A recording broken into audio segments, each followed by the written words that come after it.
Good evening students. आज मैं आप लोगों को जो लेसन 7 है हमारी 8th क्लास का, अन्याय के खिलाफ लड़ाई, इसके क्वेश्चन आंसर डिस्कस करूंगी।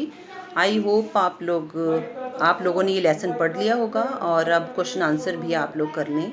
वैसे तो मैंने क्लास में, ऑनलाइन क्लास में ये क्वेश्चन आंसर डिस्कस किए हैं, लेकिन सारे बच्चे वहाँ पे नहीं थे, इसलिए आप लोगों को एक बार फिर से ये समझा देती हूँ। जैसे आपकी बुक में पहला क्वेश्चन है कि किस बात से पता चलता है कि बेस्टियन स्वभाव से क्रूर और अक्खड़ था। तो इसका आप लोगों को तभी नॉलेज होगा, तभी ज्ञान होगा जब आप लोगों ने अच्छी ढंग से वो लेसन रीड किया होगा। एक बार 2 बार, इतना लेंथी चैप्टर नहीं है, इसलिए आप लोगों को रीडिंग करना बहुत ज़रूरी है।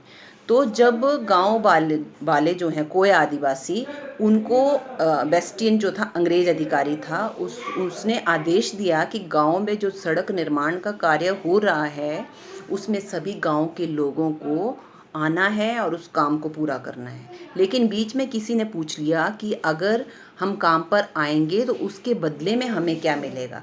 तो ये बात सुनकर वो भड़क गया।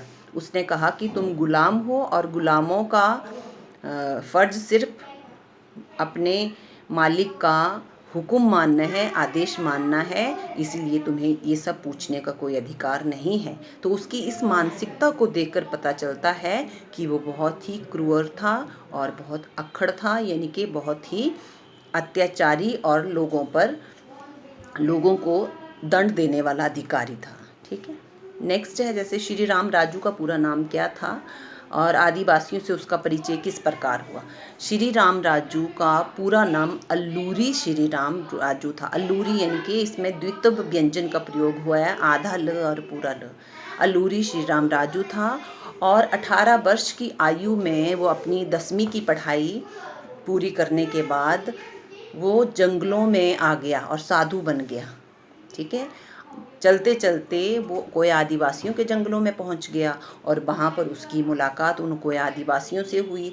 कोय आदिवासियों के दुख को जानकर उसे ये पता चला कि किस तरह के अत्याचार जो है ये लोग सहते हैं।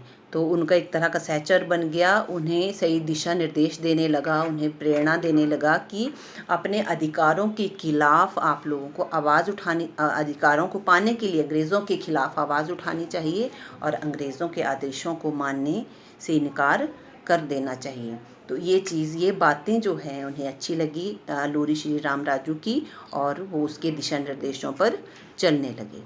नेक्स्ट है हमारे पास क्वेश्चन कि श्री राम राजू की किस बात को सुनकर आदिवासियों में हिम्मत आई।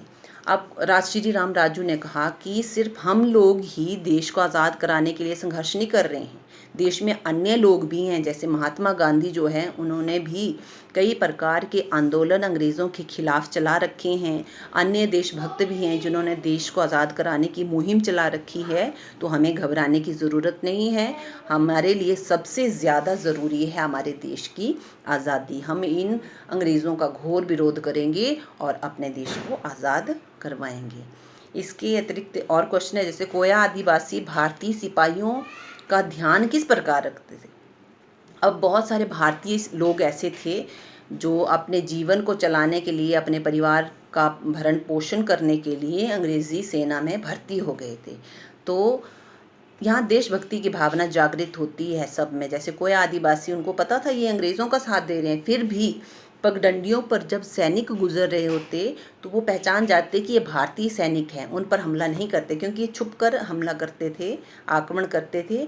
और जब देखते थे कि अंग्रेज़ अधिकारी आ रहे हैं तो उन पर वो बहुत सख्ती से हमला कर देते थे। तो इस बात से पता चलता है कि कोई आदिवासी जो लोग थे किस तरह के देशभक्त थे, जो अपने देश के लोगों को किसी तरह की हानि नहीं पहुंचाना चाहते थे। ठीक है, फिर है श्री राम राजू ने अंग्रेज़ों के सामने समर्पण क्यों किया। तो अब अंग्रेज़ों ने देखा कि उनके किसी भी अत्याचार का इन पर कोई असर नहीं पड़ रहा है और उन कोया आदिवासियों ने अल्लूरी श्री राम राजू के साथ मिलकर ऐसे काम कर दिए कि जिसे अंग्रेज़ों के नाकों में दम कर दिया। और अंग्रेज़ जो अधिकारी थे वो परेशान हो गए कि किस तरह से इस मुश्किल से अब हम पार पा सकते हैं।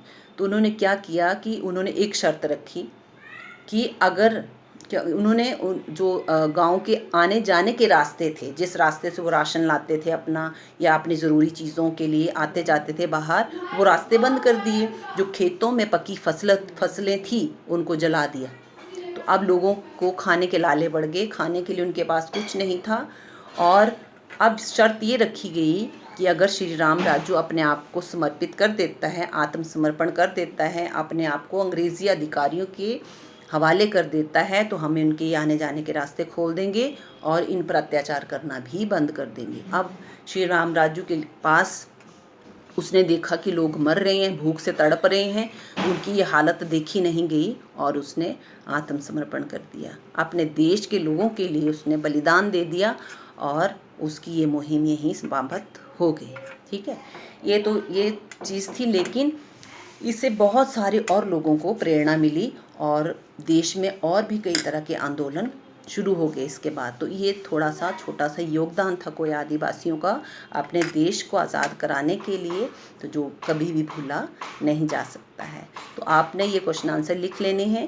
कुछ एक्स्ट्रा क्वेश्चंस भी मैं आप लोगों को व्हाट्सएप करूँगी। आप लोगों ने अच्छे से रीडिंग करनी है लेसन की, उसको अंडरस्टैंड करना है और ये करने की कोशिश करनी है।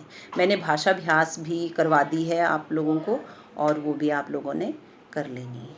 ठीक है, thank you, have a nice day.